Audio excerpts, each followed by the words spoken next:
So if you have a knowledgeable, organized, productive, efficient human being, and you give them technology, they will actually become more knowledgeable, more productive, more efficient. If you have an unknowledgeable, inefficient, unproductive human being, and you give them technology, they will become more unknowledgeable, inefficient, and unproductive. And he leaves the reader with the question, so what's an average 10-year-old like?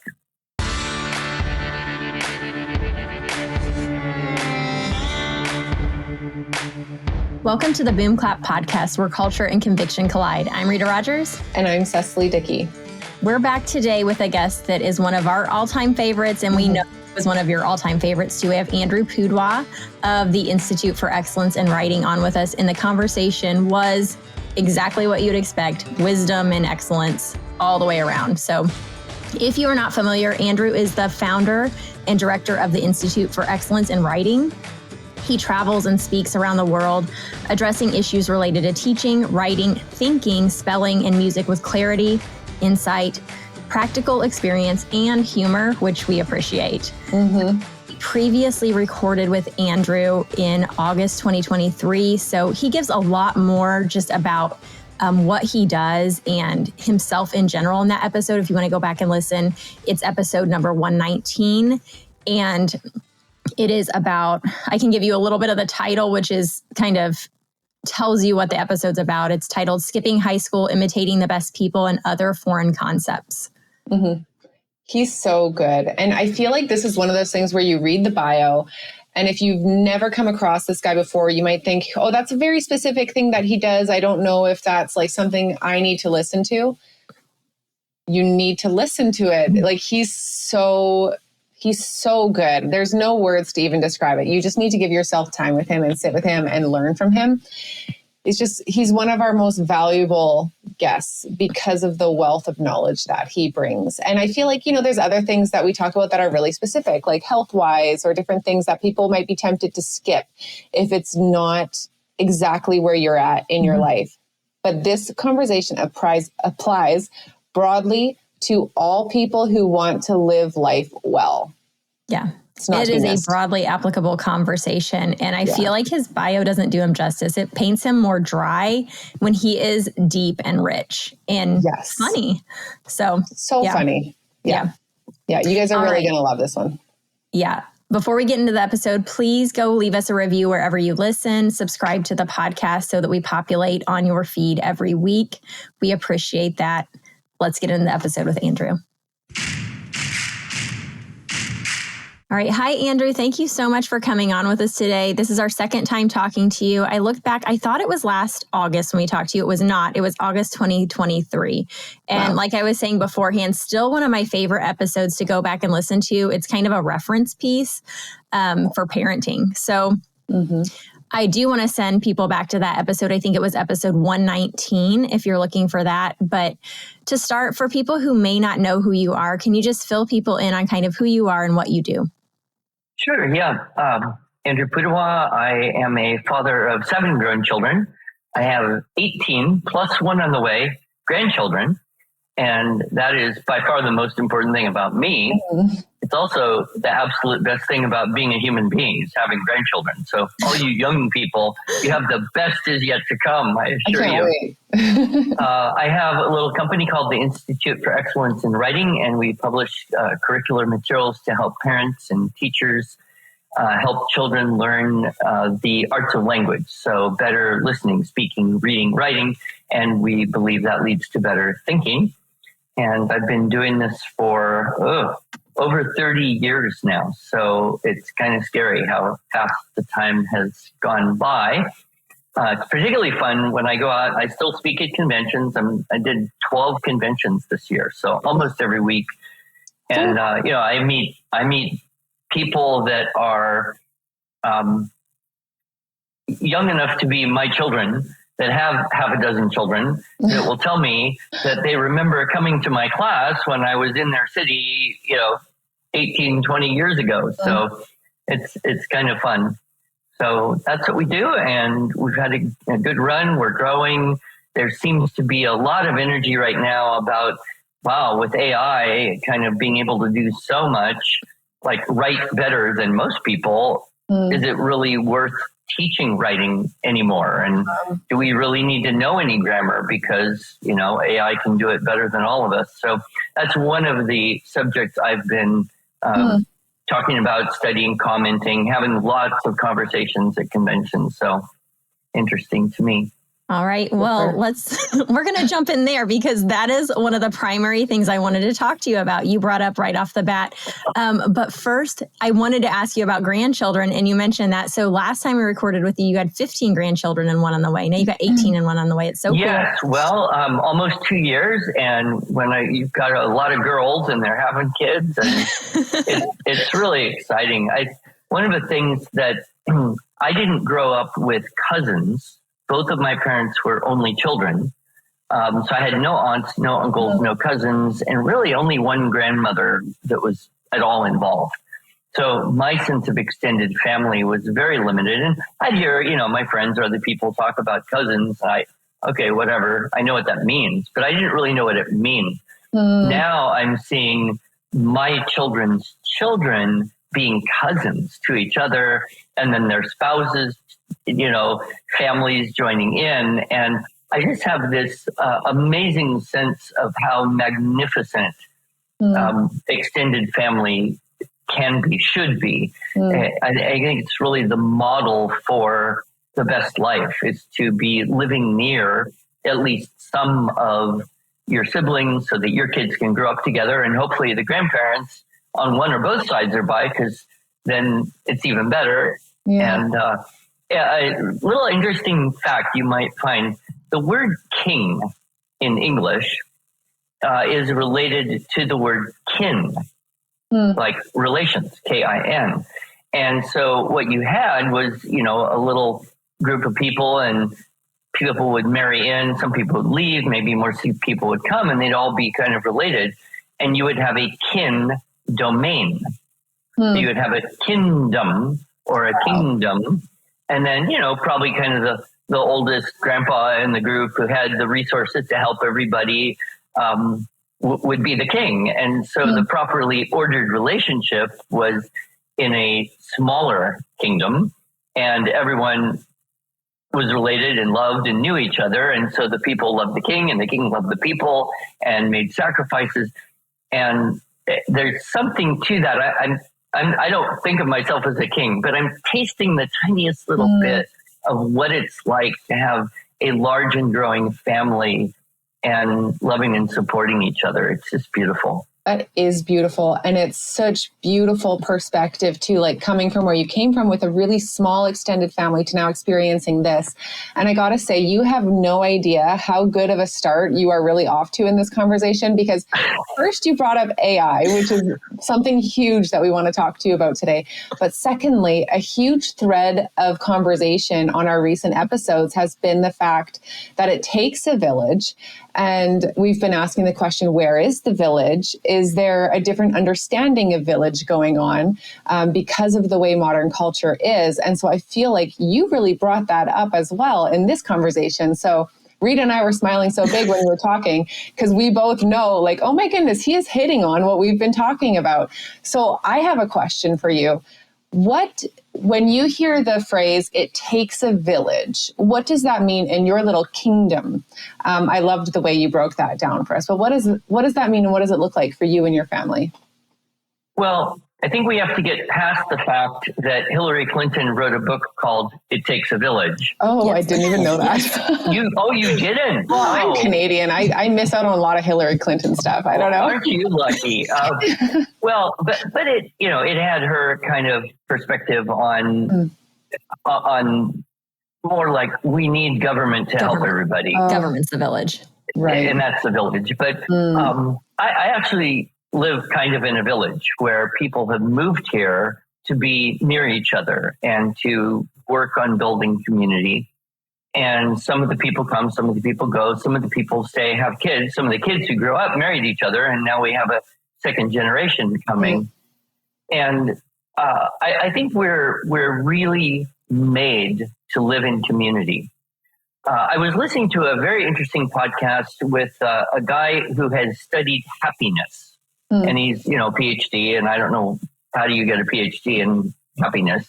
But he was pointing out about economics and happiness. And he said, on a micro scale, money does make people happier. So if you were to compare people in the same demographic, the people who have a little more money, not a lot, but a little more, tend to self-assess themselves as being happier than people with a little less.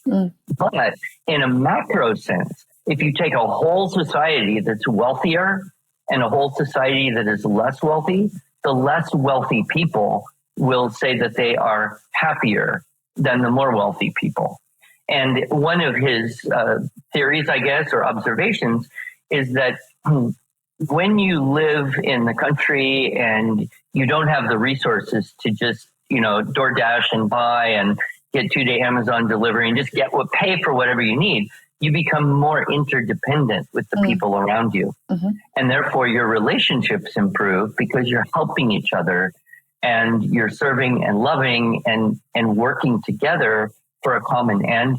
And that seems to be one of the greatest contributors to human happiness, is working together in community for a common purpose. Yeah. So I thought that was so interesting. And I think families naturally will do that. And, I'm out here and somebody has a baby and message goes out, someone, the baby was born and you had 20 people ready to make meals for this person, for the next couple of weeks. And then that's such a blessing to the mom who's, recovering from having a baby and probably has other kids, got to take care of things. And, we've got good meals and just little things like that. People, kind of the old world in a way. Yeah, no, that's good. I really think that could be the definition of a village, is just working together for a common purpose. And what that takes is people taking the time to determine what is that common purpose. And that means the ability to sit with something for a little bit and to think about what are the priorities, what are the values, what really matters. And it's a model of the church really too, right? Because it's so easy for people to drift in and out of churches or to feel disconnected. But for me and my family, what changed and what made us feel part of that community was when we got involved and started serving.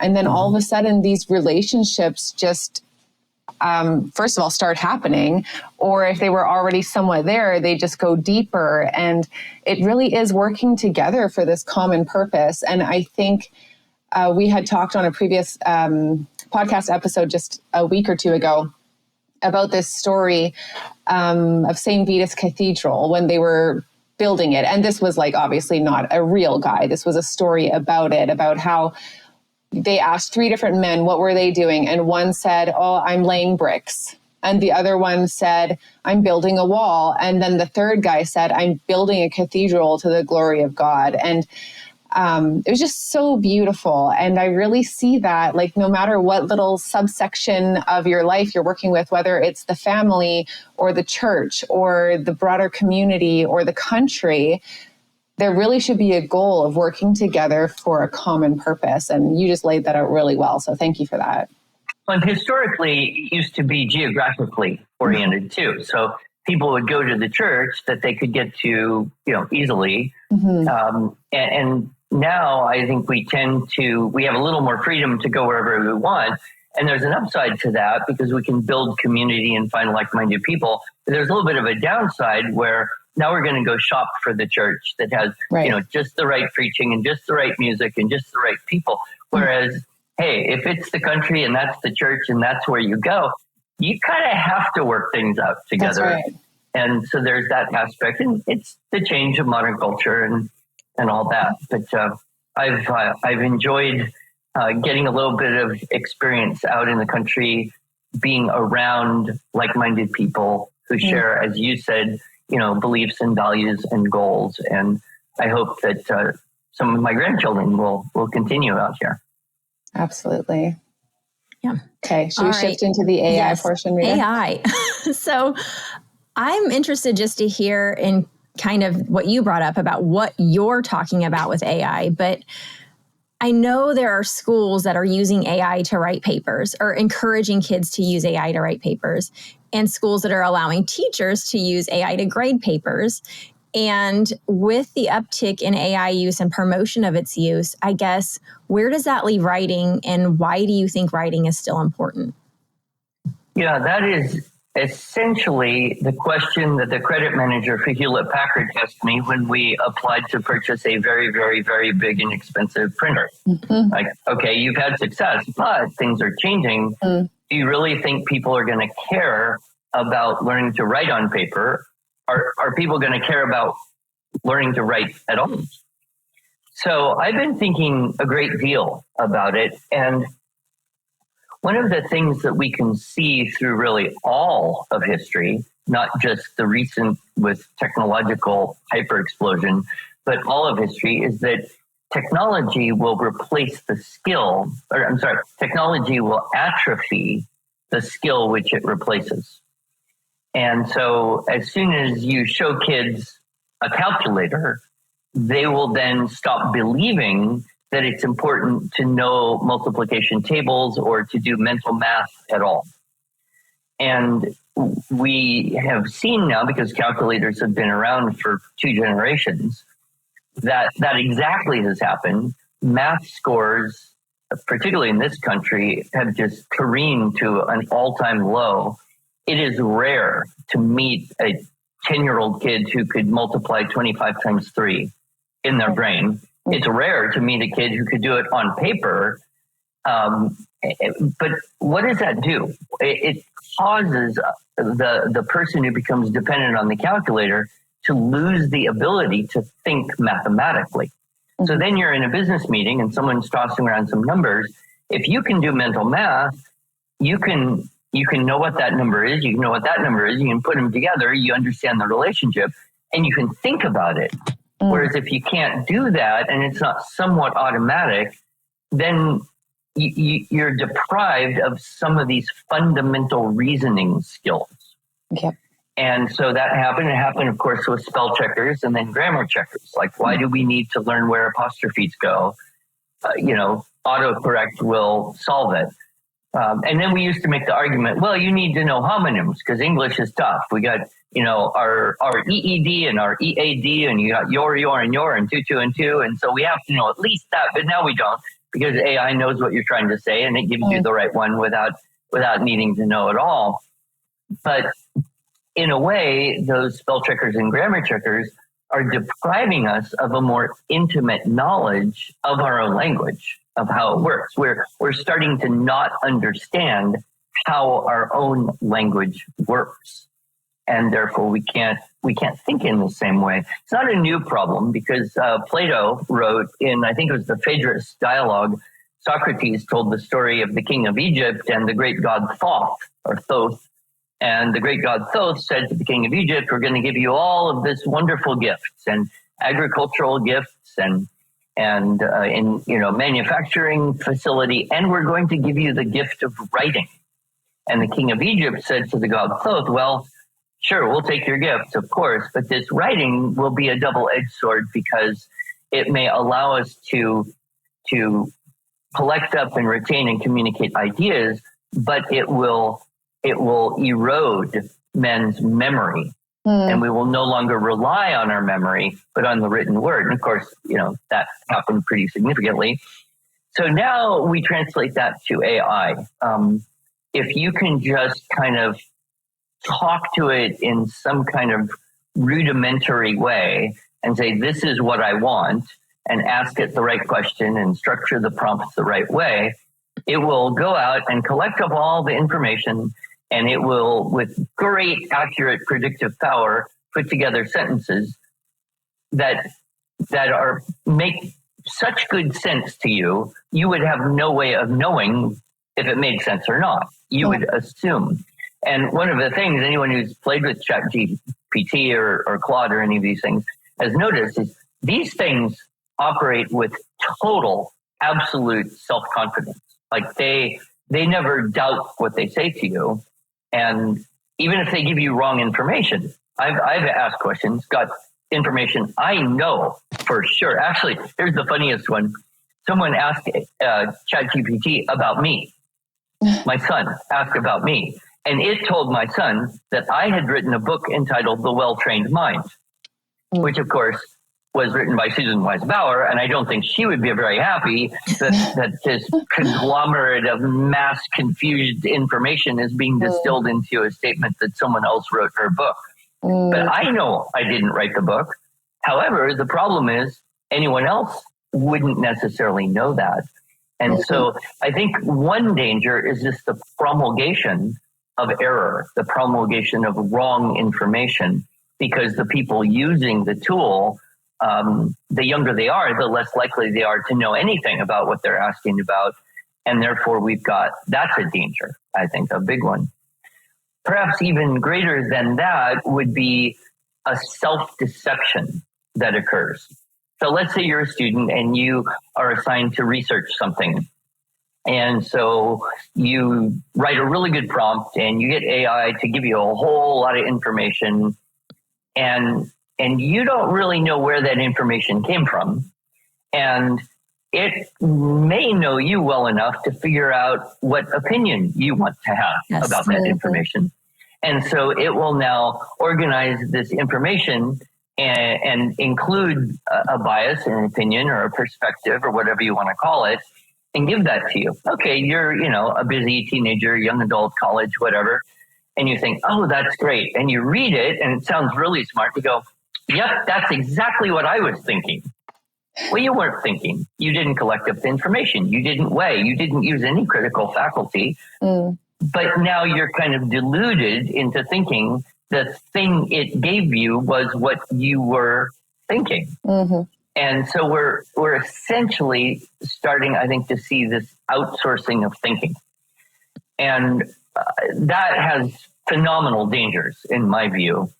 And I believe there will be a disparity, an increasing disparity. We see a big disparity now between people who know stuff and people who don't know stuff. And that's just going to widen and widen. The people who don't know much are going to know less and less and less and less. And the people who do are going to control everything. And that is not a recipe for successful republic or democracy or society. So that would be one of my biggest concerns. Yeah. I mean, what you said about putting things in to AI and then having it spit out information and you being basically led to believe that you've come up with this information, that's one of my greatest concerns, is the loss of the ability to think, the loss of the ability to know anything. And I think that people could accuse me of being a purist when it comes to this and like not wanting to use AI, but that is a huge, I don't want to say fear. Fear isn't the right word, but concern maybe for me with AI. And just going forward, I see people losing so much of their ability. And so I guess, how do we, because there's going to be this disparity, like you said, with people who know versus people who don't know, but there's also going to be a disparity between people who use AI because it's fast and they can get information out quickly and people who don't. So how do we bridge that gap? Yeah, so I think everyone acknowledges the fact that AI will supercharge the ability to do things efficiently and accomplish a lot more. Much like the basic personal computer supercharged people's ability to do stuff. I mean, what I or you do in a day 100 years ago would have taken 10 people a week or more. And so, yes, we are able to accomplish a lot more, but we are still able to be in control of that. And I think too many people it's happening so fast, we're not learning the way to be in control of it because it's actually expanding its capacity faster than any person alive. Even people who sit around all day working on AI, it's expanding faster than their ability to know what it's doing. And even the people at the top say, nobody really knows how this thing is working. Another really interesting thing I heard, and it's slightly outside of the topic of what about in schools, but I think it does bear on young people, is I think it was Sam Altman, top guy, and he was saying, we know how people use AI. And so most older people, I would be in that category, use it primarily just as a search engine. And that's really all that I have done, is try to get information and help it format information and have it try to verify information. And I honestly don't trust it at all, but that's all I do. So then the next group down, kind of the millennials, probably your generation, they're starting to use it as an operating system. They're starting to be able to say, I want AI to do this for me and that for me and this for me and that for me. And so it's amplifying their ability to administrate their lives and their digital worlds and all that. Young people, however, are primarily using it for getting advice, a life coach, having it try to tell them what is true about themselves and about the world and what they should do with their life. And that's hugely dangerous in my view, because there's one thing that AI can't seem to do, at least not yet, and that is have wisdom. It can collect information and compare and contrast, and it's also created, the AIs are essentially created to make you happy. So when you ask a question, it's kind of algorithmic goal is to collect up the information that it thinks you want and give that to you. Mm-hmm. So the more it knows you, the more it's going to tweak that stuff. So if it thinks that, you're into astrology because you asked a question about astrology, well, then you ask it a different thing and it may throw in some bit of astrology because it's trying to give you what you want. And so I think people are getting increasingly narrow. We thought social media was moving people into increasingly narrow views on things, but this seems to be at least it has the capacity to amplify that many times over. So that's kind of a scary view as well. It's like discipleship by AI. Like a really clear example of it is the Instagram kind of like explore feed when you click to search something and then all these things come up below your search bar, right? And the other day something came up on there and it had Taylor Swift on it. And I'm actually not a Taylor Swift fan, but there was something about the words, I can't even remember what they were, that were over it that I wanted to see it. And so I clicked it. Well, the next couple of days, that search page was full of Taylor Swift. And I'm like, I don't want this. But it just shows you how it really does funnel you by the smallest little action that you take. And it just starts throwing all of these things at you like a discipleship type model. And it can completely alter your worldview. And so I think like if you're 16, 17, 18, even like 23 years old, and your worldview isn't really solid and you're really not sure what to believe or what is true. And then all of a sudden you're being discipled by this artificial intelligence. That's really dangerous. And getting back to the village conversation, if you don't have people around you who actually know you and know the truth and are willing to like step into your life and help guide you, well, then you're kind of a ship that's going to be taken off course and you don't even realize it. Inside of you, you're thinking, this is who I am. And now I'm feeling affirmed in it. And I'm moving forward one step at a time, but really the steps aren't your own. And so it's a strange thing. And it's like, how do we, the people that listen to this podcast, we do have young listeners. Most of them are around our age. Some of them are older. But it's like we want this information to get out to as many people as possible. So how do you think we reach the younger generation to help make them aware that, hey, AI actually shouldn't be your life coach? What would you suggest?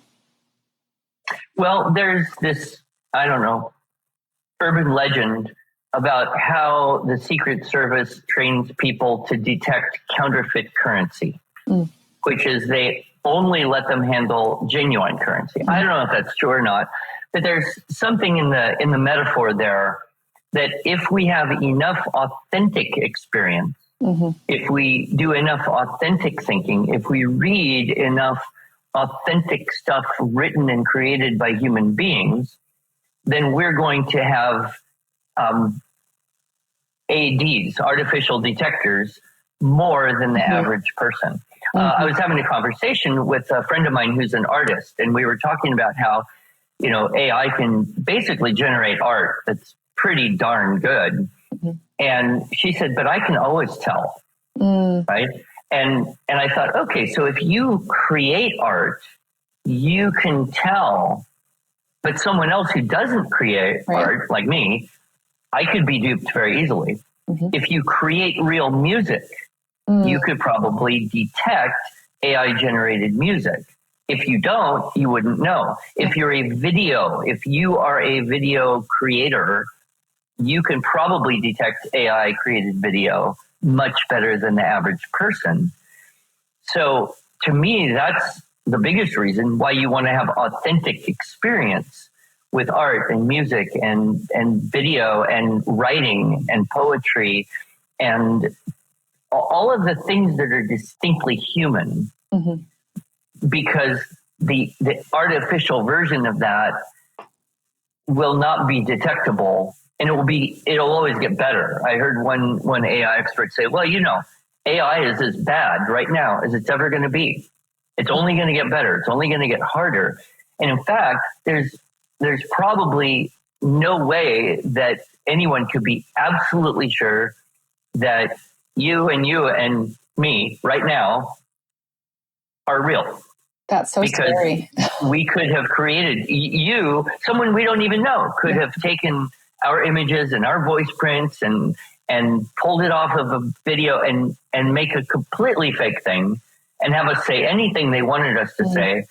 And many people, especially if they didn't know you or me, wouldn't be able to tell the difference. So I think that's going to create a phenomenal distrust.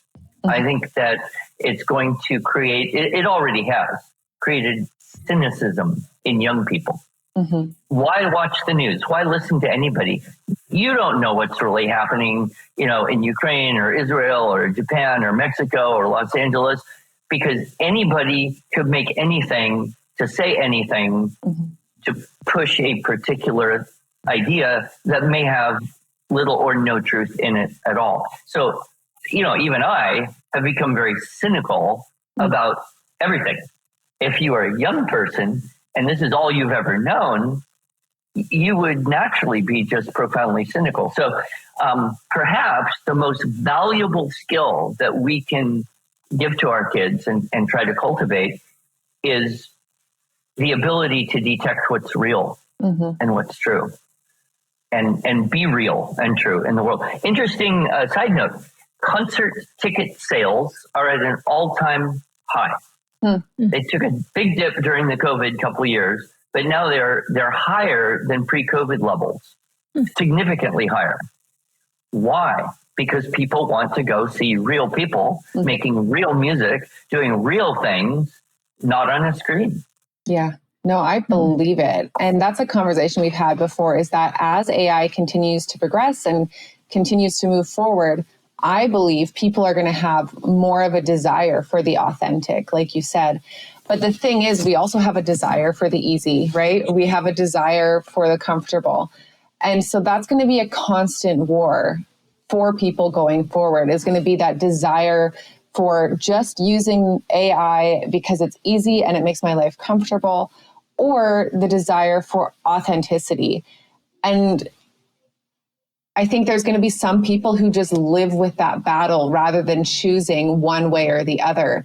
So what I hear you saying, I think, is that in order to help young people realize that AI is not a life coach, is to just present as many opportunities as possible for authentic living, getting out in nature, having experience with the people around you.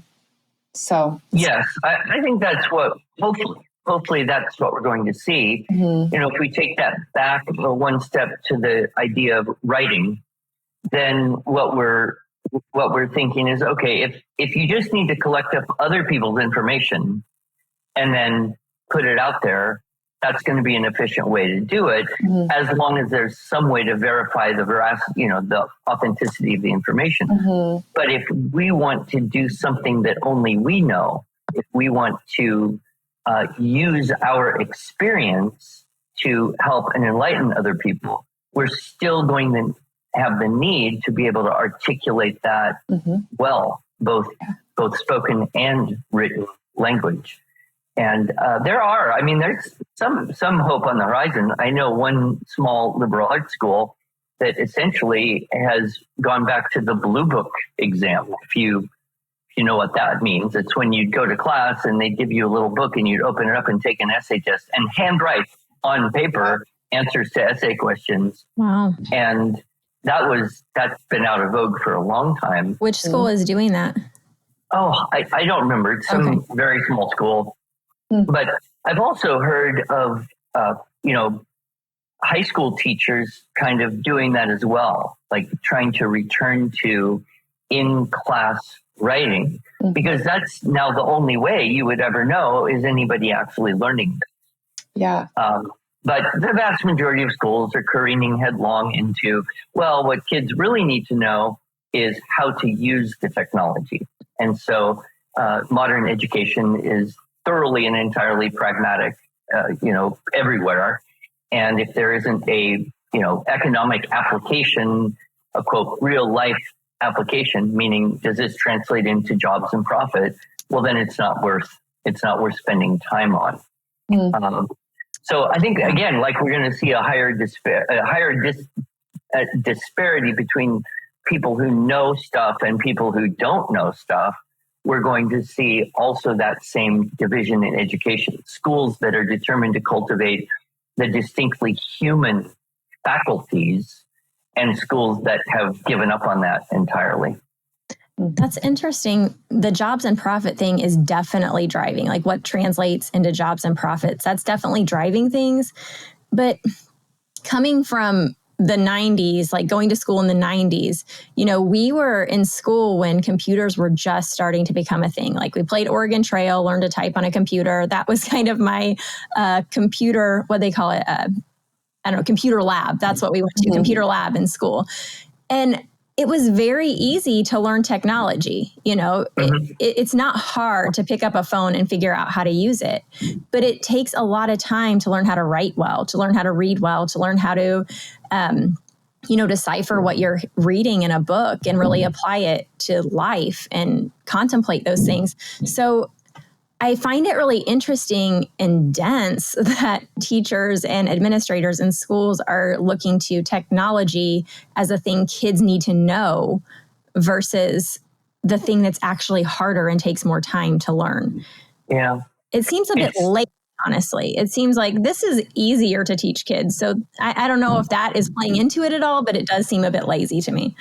There's a really interesting book. It's probably close to 15 years old now. And I wish if the author's still alive, I wish he would redo an updated version of it. But it's called The Flickering Mind, The False Promise of Technology in Education. And he was a Wall Street Journal reporter, taught Oppenheimer. And he traveled around and went to all of these kind of high-tech schools and then low-tech schools and spent a year researching this. And he found an exact inverse correlation.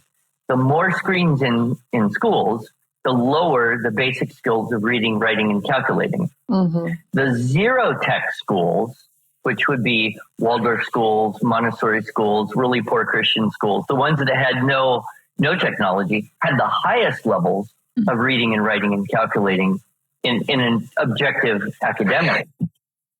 And so what I think we will probably see is there will be some schools that will realize that, because that's where all the research is. That's where all the statistics are. And we note that a lot of these Silicon Valley execs and AI people, they don't give their kids computers, right? They don't give their 12-year-olds tablets and phones. In fact, they put them in Waldorf schools and Montessori schools where there's no screens. Meanwhile, they're selling screens to the Los Angeles Unified School District so that every first grader can have a Chromebook. And you're just like, what is going on? But it was very interesting because he interviewed for this book the founder of Sun Microsystems, which is one of the big PC manufacturers. And this guy went to a Waldorf school for 12 years. Says, well, you went to a zero-tech school, but you founded one of the most successful tech companies. How'd that happen? And here was his answer. I loved it. He said, well, in fourth grade, we had to knit a pair of socks. If you can knit a pair of socks, you can figure out anything. Yeah. And then in the end of the book, I think he made the most important observation, which was he said, technology amplifies whatever you have. So if you have a knowledgeable, organized, productive, efficient human being, and you give them technology, they will actually become more knowledgeable, more productive, more efficient. If you have an unknowledgeable, inefficient, unproductive human being, and you give them technology, they will become more unknowledgeable, inefficient, and unproductive. And he leaves the reader with the question, so what's an average 10-year-old like? Yeah. That's great. You know, I've told this before on the podcast. So if you're a longtime listener and you've heard it before, I apologize. But I once had someone say to me regarding video games, which is got to be the lowest form of technology, in my opinion, anyway. But they said to me, if you're going to homeschool those kids, you at least should let them do this because they need to know what's going on. And it was just like, I was kind of just flabbergasted because I was like, but why? Why would I? Why? Like, that was the only word that could come to my mind is why would I want that for them? Why would I want to stick them with a handheld video game while the world is passing them by? Because I do want them to be those things that you said, the opposite of it, right? You were saying unproductive and unknowledgeable. I can't remember exactly the words. Disorganized, yeah. Yes. I want them to grow to be people who are actually the opposite of those things so that no matter what circumstance they find themselves in life, they have the ability to learn and to figure things out and to make a go of it and not to be just handcuffed and incapacitated because they never developed that ability while they had the protection of childhood around them. Yeah, and you're bringing up a key point here is if you're doing one thing, you're not doing something else. Right. Right? Yeah. I have a good friend. In fact, you might like to talk to her sometime. Her name is Melanie Hemphy, and she wrote a book called Screen Strong. And she has an organization that tries to help parents who are dealing with basically, video game and porn and screen addiction with their kids. But her book is a little different because she doesn't harp on here's all the bad stuff. She really says, if you can get this out of your life, think of all the things you can do. You can learn to play an instrument. You can get really good at something. You can, spend time with real people and become a better human being. And she had, she came into this because of, an older teenage son who was just buried in the world. And he managed to go to the Army, get out of it, realize what had happened and come back. And now he helps her with her ministry. Cool. But I was very, very impressed with the book, and she's trying to kind of create a curriculum for schools that want to help teach kids, here's all the benefits of not playing video games and scrolling social media all day. Yeah. Well, that's really like with anything, right? When you can see the benefit versus the bad, it works so much better. Just like with eating healthy and exercising, if you can see the benefit of being able to run and play with your kids and have a long life, that's going to be much more make you want to do it that much more rather than saying like, oh, these calories are bad for me. This food is bad for me. The benefit on the other end is always going to be more appealing. And we see a big interest now in physical health, right? We've got, RFK Jr., we've got all these podcasters all over the place and fitness and diet. And I think we really do well to build on the parallel that with the mind. So, so much of what comes across screens, and particularly with ChatGPT, it's like, here's your pre-digested information. Like, this is your, what's that drink they give to old people? Ensure. Yeah. Here's your can of nutrition that has no value, but it will keep you alive. Whereas, you're going to cook a nice meal with some, whole foods and healthy ingredients.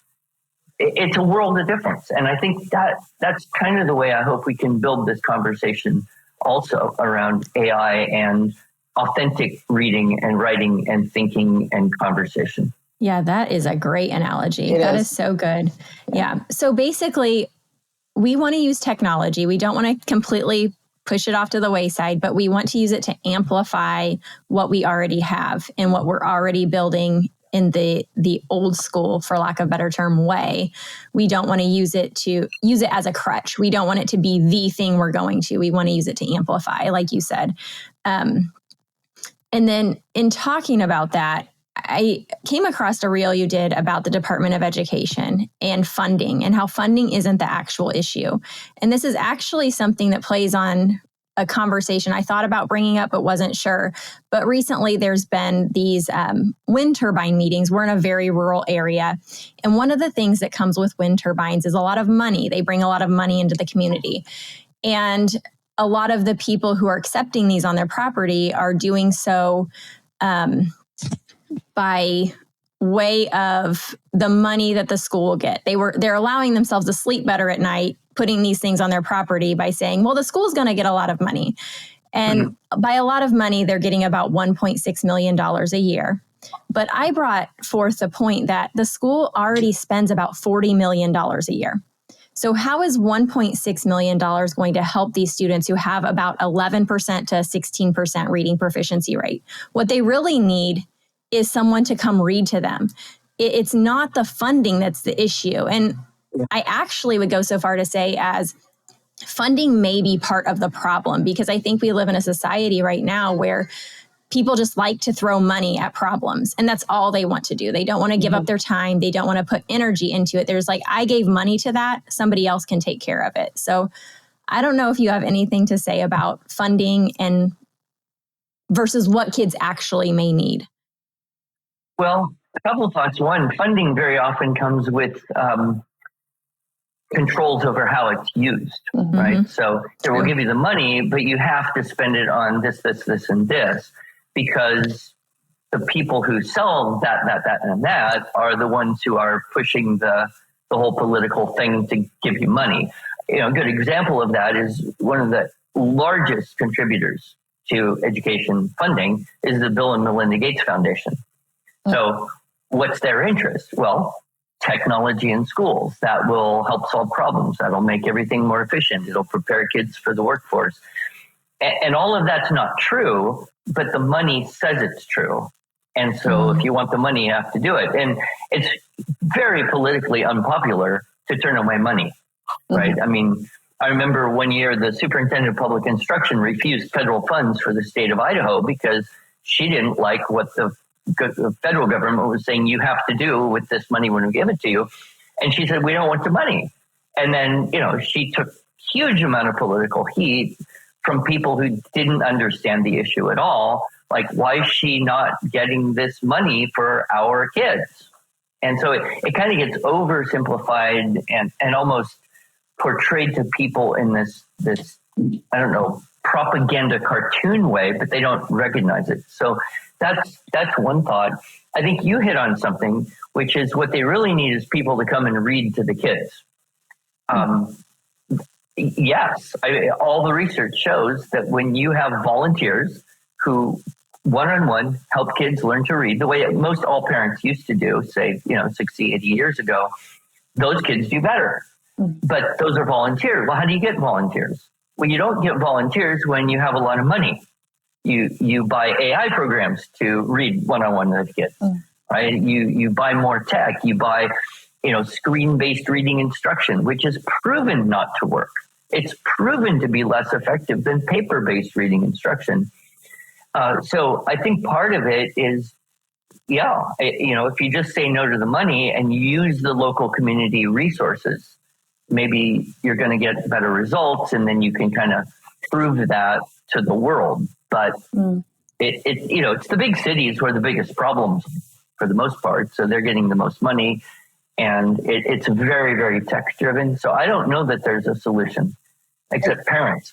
Parents need to get more involved, and then they can do two things. They can read to their kids, and they can understand the issues about where the money comes from and what it's being used for and why people want it and why people want to give it to you.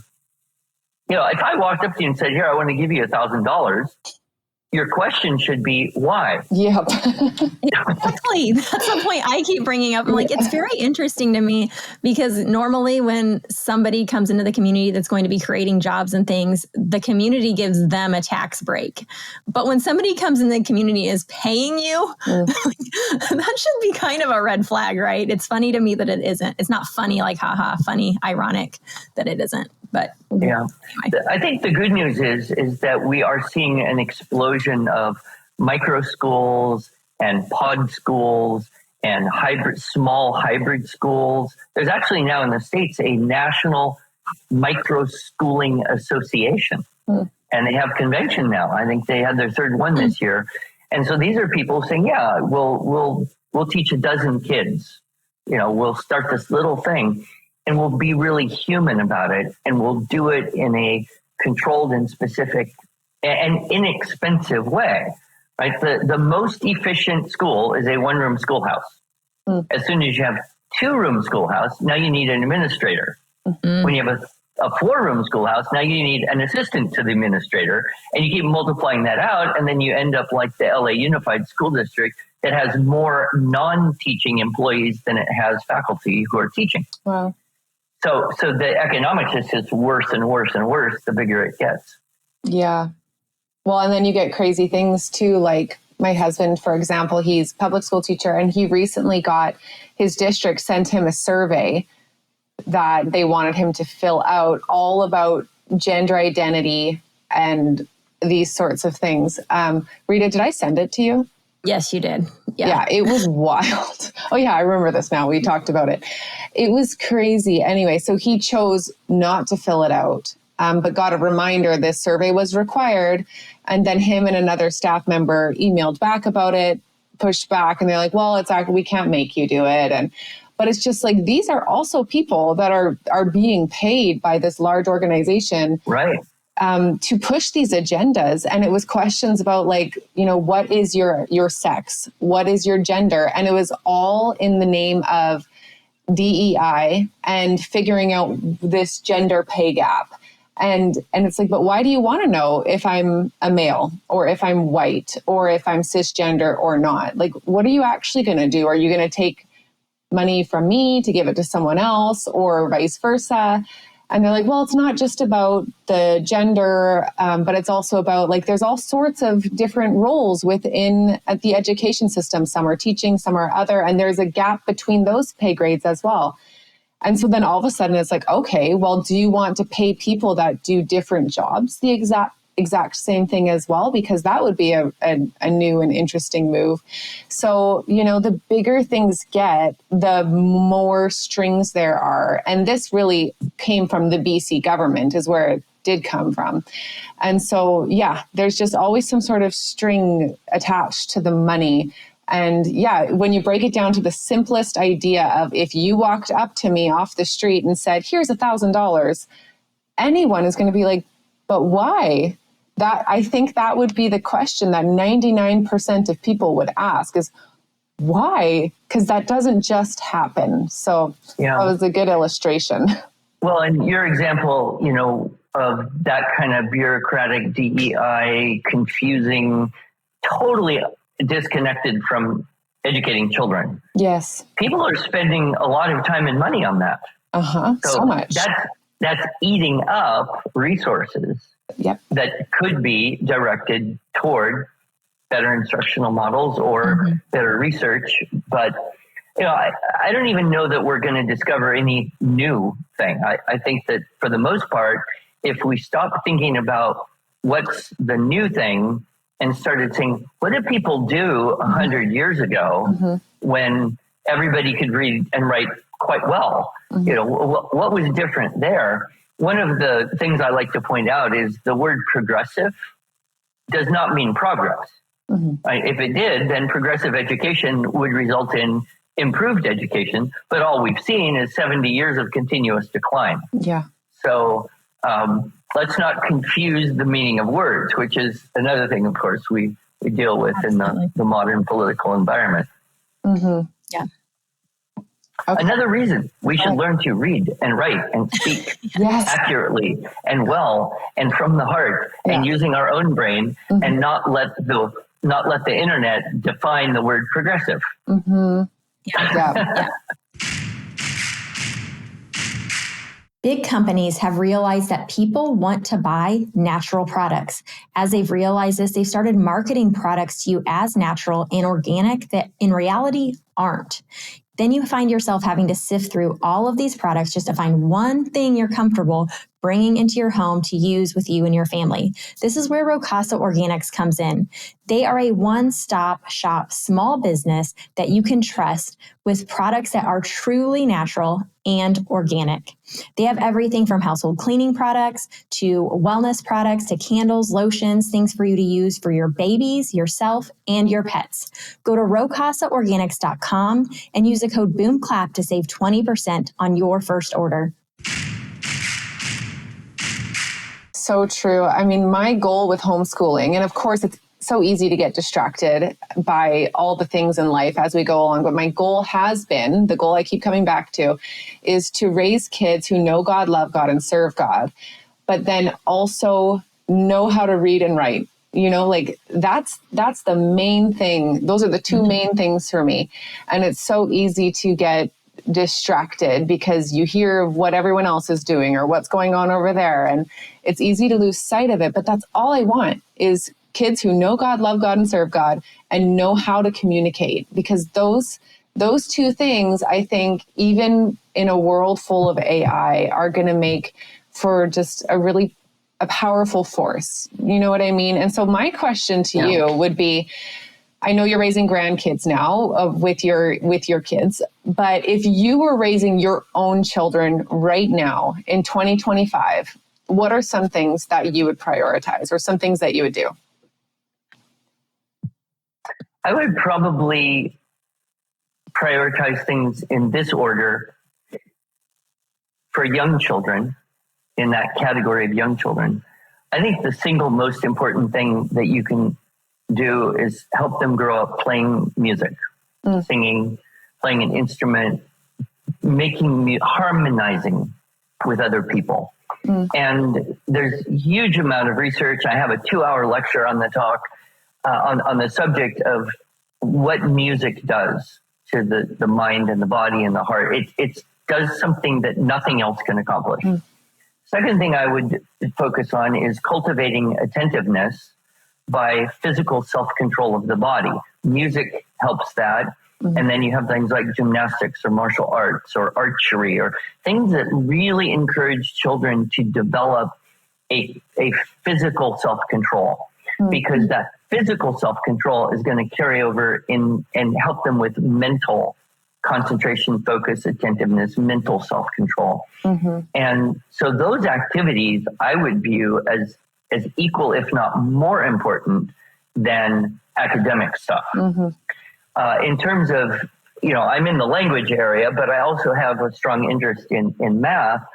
I think we would do a lot better to teach young children, like, 4, 5, 6, 7, 8, as soon as they're ready to start thinking about it, to do mental math first and not show them math on paper, where so many people think, the way you learn to do math is you look at numbers on paper and then you learn all these ways to deal with it.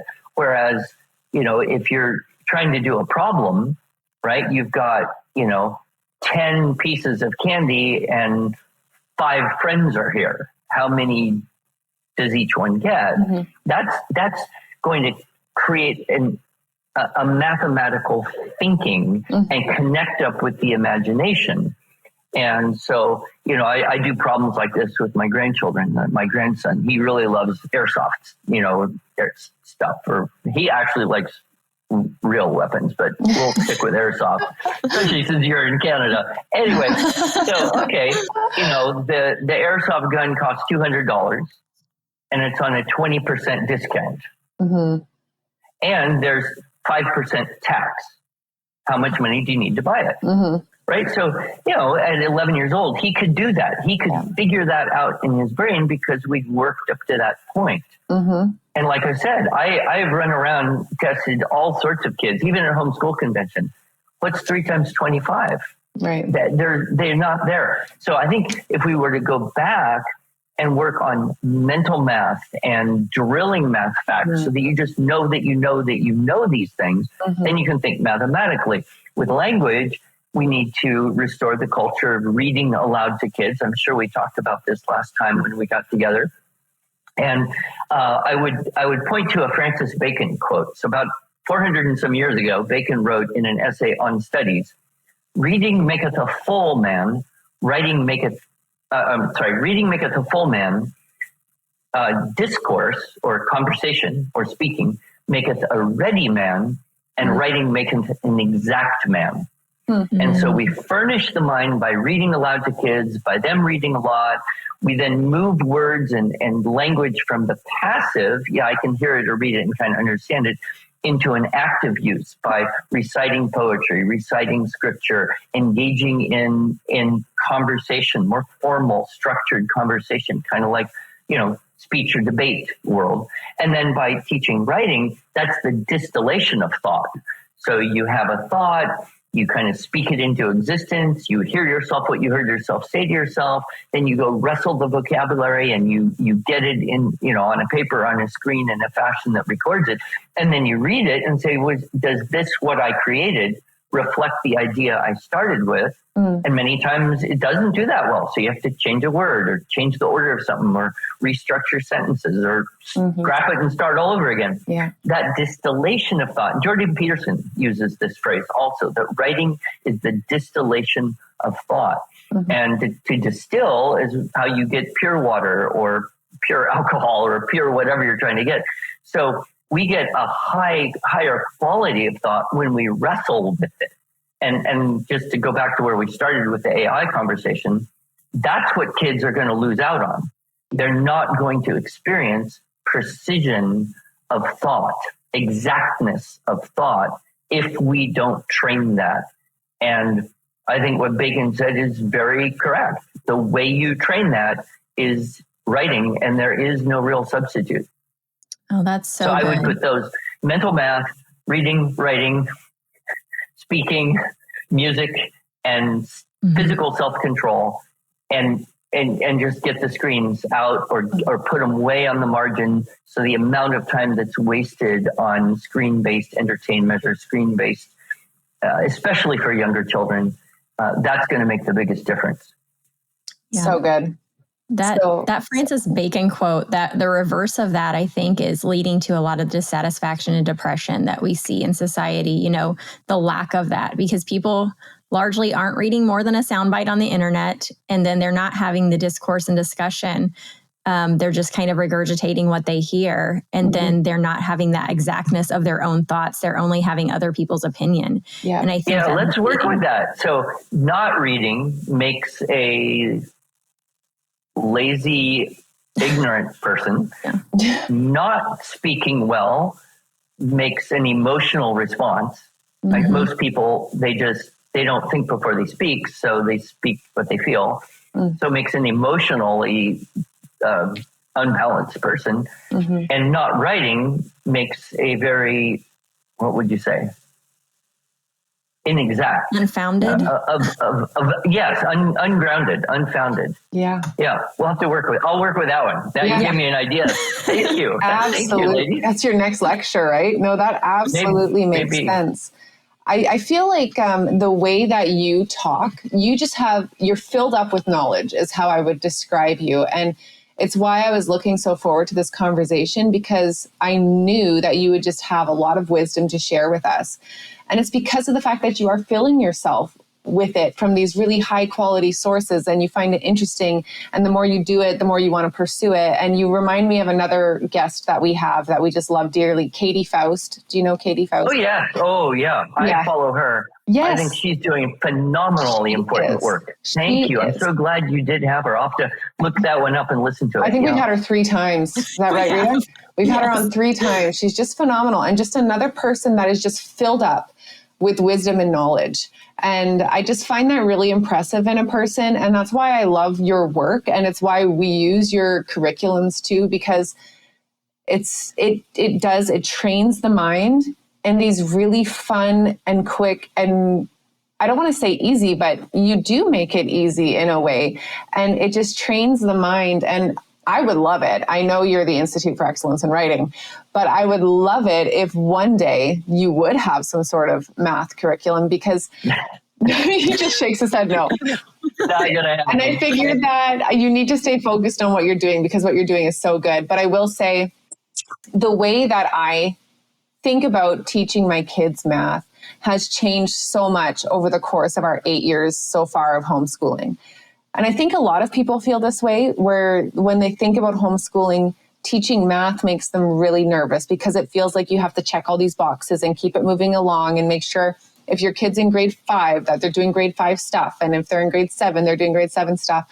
And just over the course of these years, thankfully, that thought process has been just like tossed out of my mind in favor of exactly what you described, of like knowing mental math, knowing 25 times 3, having these basic facts just memorized and known and sewn into their minds, so that when the more complicated stuff does come, they actually have a foundation for it. And then it's actually not such a big deal. And that's a really good analogy just for the rest of life. You know, if we have these building blocks and these foundations in place, when life throws us complicated things, we actually have the tools to deal with it. And I think that's one of the greatest gifts that we can give our children. And I love how you added into that list. Well, you didn't even add it in. It was the first thing you said was music. Because there really is this relationship that music has with the human soul that is just so different. And the way that you described it as harmonizing with other people. So yesterday, a friend of mine had made a video of one song when I was leading worship at church, and she texted it to me. And I was watching it back in the kitchen while doing the dishes. And all of a sudden, I heard this sweet little voice singing next to me, a harmony. And it was my 10-year-old daughter, who I had never heard sing harmony before. And I was like, stop, like, you're singing harmony, you're doing it. And it was just this thing that came out of her. And she was so happy. And there's this satisfying feeling you get when you can add a harmony to somebody's melody. And it goes back to the village conversation, you know, like we are meant to live in community. And sometimes it just looks a lot like adding a harmony to somebody's melody. And it's a really cool thing. Beautiful. Well, I think we're wrapping up possibly here. The one thing I want to tell you, Andrew, is that, well, I actually have two things to tell you. That being 42, I am target marketed about aging on Instagram all the time now. And it's all about physical aging, you know, how you're aging physically. And I keep telling Cecily and my close friends, like, what about wisdom? You know, that's one positive thing about aging is gaining wisdom. And you had said, I think on the last episode we did with you, and again here, having grandkids is the one good thing about aging. But I would say, and echo what Cecily just said, you are so wise and you really exemplify that one other good thing other than grandkids about aging, gaining wisdom and sharing it with other people. We really appreciate that. But also I want to tell you, we recorded with our kids a couple, I don't know, was that Mother's Day? I think we recorded with our kids. And one question that a listener had sent in was, what is your favorite homeschool curriculum? And my daughter said IEW. She loves it. So had to tell you that. If I am able to share a modicum of wisdom with anyone, it's purely by God's grace. And, tell your daughter I love her. I'm glad. If I can serve you and your listeners in any way, feel free always to ask, and I would love to do that. All right. Well, thank you so much. Thank you. Now, we have said you are IEW. You have a really interesting Instagram page. So tell people where they can find that. I love the way you do Instagram. Just, you know, you have a thought and you share it via video on Instagram. And there's like not a whole lot of production or anything that goes into it, but it's just, they are so worth watching because they're done so simplistically, but what you're saying is so rich. And so where can people find you for Instagram and things like that, but then also your company? Company is IEW.com. My name is very rare. Andrew Pudewa. There's, I think, one other human being on earth with that name. There would be no confusion. He's a lot younger and does completely different stuff. So just search my name. It's actually my youngest daughter who does those those videos, cool. the ones where I show love up in a that. t-shirt and talk about stuff. So good. She's my social media person, and she cross posts on TikTok and Instagram, Facebook. So I don't actually even ever look at Instagram myself. That's awesome. That's fantastic. If you just search my name, it should show up pretty well. And I'm glad that it's been of interest. Yes. I look at them and think, who would ever watch that? But somebody does, I guess. It's So people, thank you. people that care about living well. Like we said at the beginning, it's just, you have a lot of wisdom to share. And sometimes the topics are just the quirkiest things that you wouldn't necessarily think that anyone would be thinking of, but everyone is thinking of it. And they just didn't realize it until you spoke about it, Well, yeehaw! I'll say that to you. People have done this to me twice now while recording, and I'm like, yeah, yeehaw. And then I realize it's because of my sign here. I should experiment, put some new words up and see what happens. Yeah. Okay. Well, thank you for so joining much, us. ladies. We really appreciate that. Thanks for joining us for that conversation with Andrew. We hope you loved it as much as we did. We are releasing episodes bi-weekly on Wednesdays. So the next episode you can expect from us is on July 2nd. So subscribe if you haven't done so already, so that we will auto-populate in whatever podcast app that you use to listen to. Reminder, leave us a review if you haven't. We really appreciate it. We're over 4 years into podcasting right now, and we would just love to hear from some of our new listeners who maybe haven't left us a review yet. We would love that. So go ahead and do that. And if you want to follow us outside of the podcast, you can find us on Instagram at Boom Clap Podcast, or individually, I'm on Instagram at Cecily.Dickey, or my website, thegracetogrow.com. And you can find me, Rita, at RitaRogersCo.com or Rita Rogers Co on Instagram. Thanks for listening.